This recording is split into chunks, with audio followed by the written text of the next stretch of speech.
Mr. President. The Senator from Oregon. Mr. President, our nation was founded on a powerful principle encapsulated by the first three words of our Constitution: we the people.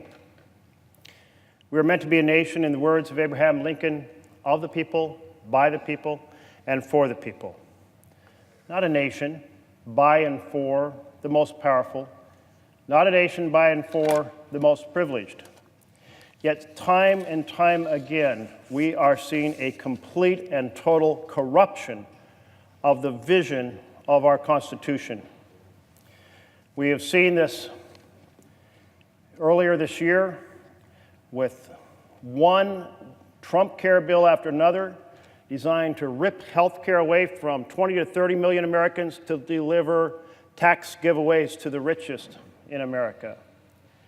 We have seen it in the consideration of a budget just recently that reversed that and said in order to give $4.5 trillion of tax giveaways almost entirely to the richest Americans, we will take $1 trillion out of Medicaid and $0.5 trillion out of Medicare. We've seen this powerful conversion of standing our Constitution on its head.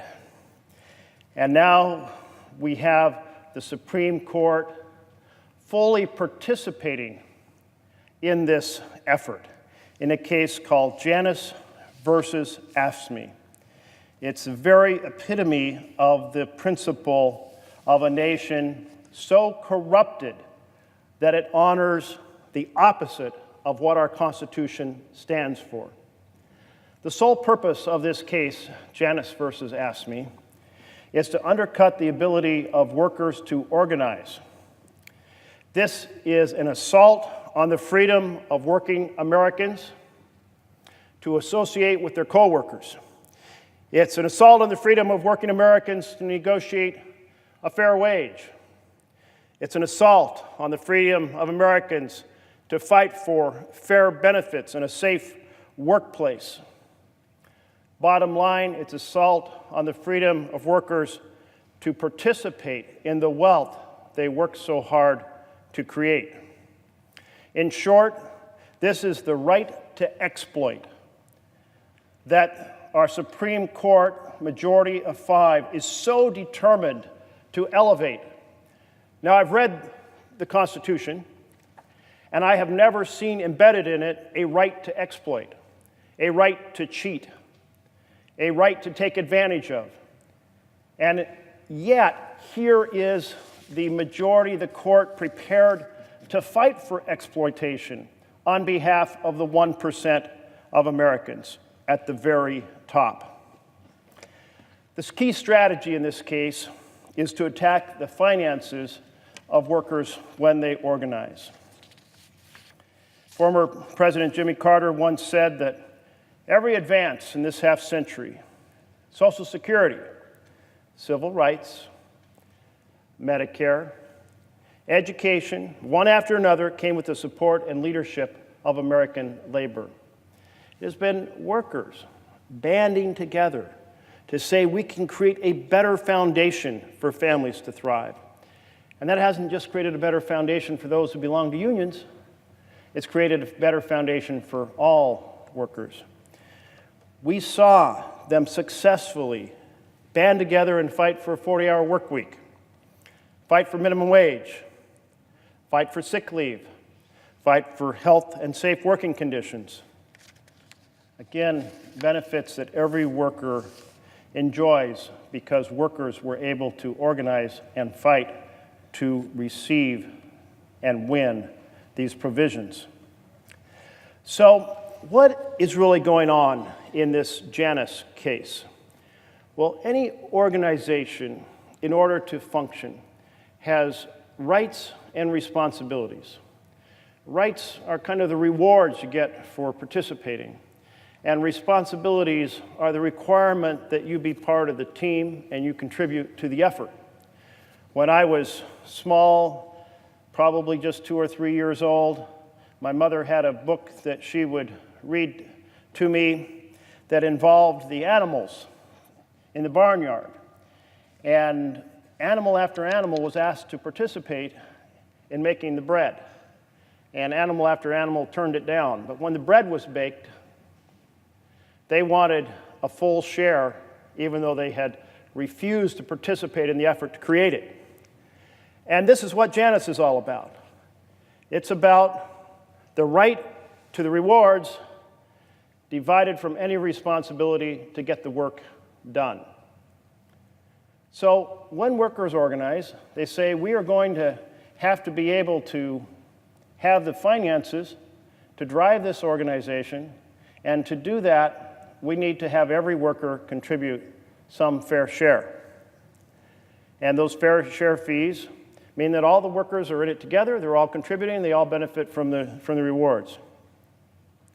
Forever, the courts have said, yes, with the reward goes the responsibility. That's true of any organization. It's fundamental in how organizations work. You don't show up here on the floor, you don't get to vote. Every organization has its responsibilities that go with its rewards. But the 1% have chosen a strategy that says, we will take one organization in America, and that's workers' organizations, and we will drive an absolute wedge between the responsibility and the reward.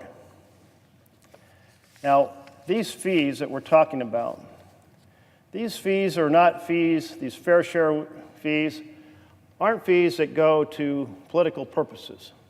They don't go to donations to candidates. They don't go to organizing campaigns, walking door to door for a candidate. They don't go to advertising on the television or the web. They're simply the cost of having a team that works to negotiate and an agreement with a company.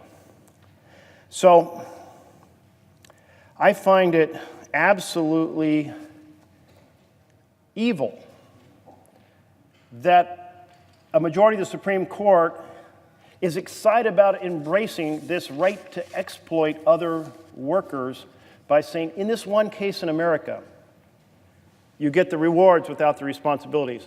Now, if the court was applying that to a stockholder in a company, the equivalent would be to say the stockholder doesn't have to contribute to the costs of the management of the corporation. And so they can demand back their share of what the management spends on their salaries and on their office spaces and on their private jets and on their trips to do whatever they do, of the time they spend negotiating acquisitions to build the size of the company or striking deals to sell their products. That would be the equivalent, that a stockholder gets the rewards of all that negotiation without having to participate in the cost. But this is not a situation in which 5 justices want to apply a consistent principle, because their goal isn't to honor the Constitution, and their goal is not fairness. Their single goal is to demolish the ability of workers to organize to get a fair share of the wealth they work to create. Now, we can see that already our nation is in trouble on this principle. For the 3 decades after World War II, we had workers who had strong ability to organize and demand a fair share, and we saw a revolution in the prosperity of workers in those 3 decades, from 1945 through 1975. Individuals who had lived in shacks, individuals who've been wiped out by the Great Depression, suddenly were able to buy on a single worker's income. Didn't even take 2 incomes, single worker's income, a 3-bedroom ranch house with a basement and a single-car garage, and we're still able to save a little bit of money for an annual camping trip, and perhaps to save some to help their children launch themselves into life. That's what we had when workers got a fair share. But in the mid-70s, the multinational companies said, you know what? Let's undercut the American worker by making our goods overseas in China and importing them. And that way, we will demolish the jobs here in America, and we, the company, we'll have made things at the lowest price in the world and sold at the world market price. We'll make a lot more money. And this strategy worked for the multinational companies. They made vast sums of money for their stockholders and for their executives. But this application of different rules for foreign workers and domestic workers really gave a huge advantage to our competitor overseas and to a company that spanned both shores and could move its production overseas. So we saw the loss of 50,000 factories, and we saw the loss of 5 million factory jobs, and we saw the loss of enormous number of supply chain jobs. And we saw, without those payrolls being spent in the community, enormous loss of retail jobs in the community. But it made the wealthy wealthier, and that was the goal of the strategy. So here we are, facing this case that will come before the court later this year, where the court has essentially already declared their positions. 4 members of the court were on the previous version of this when the court tied 4-4, and Neil Gorsuch, who was added to the court, has been very clear on which side of this he stands. Now, should we put an asterisk by Neil Gorsuch's name? Should even a 5-4 decision with Gorsuch in the majority even carry weight here in our society? Because this is the seat that for the first time in U.S. history was stolen from one president and delivered to another. The majority of this body right here stole the seat, undermining the integrity, dishonoring the oath, responsibility for advice and consent, and damaging the legitimacy of the Supreme Court. And it was done because it was a strategy to enable the 1% to rip off ordinary working Americans.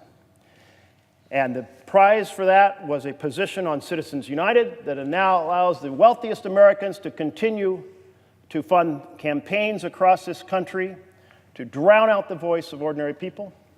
And this case, the JANUS case, this case that says we will take one organization in America, and that of the workers, and divide the rewards from the rights. Now, we know who is behind this strategy. It's the Koch brothers. Through their organizations, the National Right to Work Foundation, the Liberty Justice Center, they were behind the strategy for the theft of the Supreme Court seat. They were behind the massive increase in third-party spending that polluted the campaigns across this country. They are behind this strategy to destroy the vision embedded in our Constitution. Eleanor Roosevelt once said, "I'm opposed to this legislation because it gives employers the right to exploit." Eleanor Roosevelt was a real champion for workers, and she called a spade a spade. The right to exploit is not a right that any member of this body should pursue, and it certainly shouldn't be pursued by the Supreme Court. Now, we know that there is a chapter 2 to this strategy. The first is get the Supreme Court say you can divide the rights from the responsibilities, so therefore you as a worker don't have to contribute to the cost, but you benefit from the rewards. Pretty soon, very few people are contributing, and therefore it undermines the financial ability of the union to negotiate. But then they have a second strategy, a fundraising letter sent out last year by the State Policy Network. This second strategy, and by the way, the State Policy Network is an alliance of 66 state-based think tanks that are designed and funded by the Koch brothers and their friends to undercut the ability of workers to get a fair share of the wealth they create.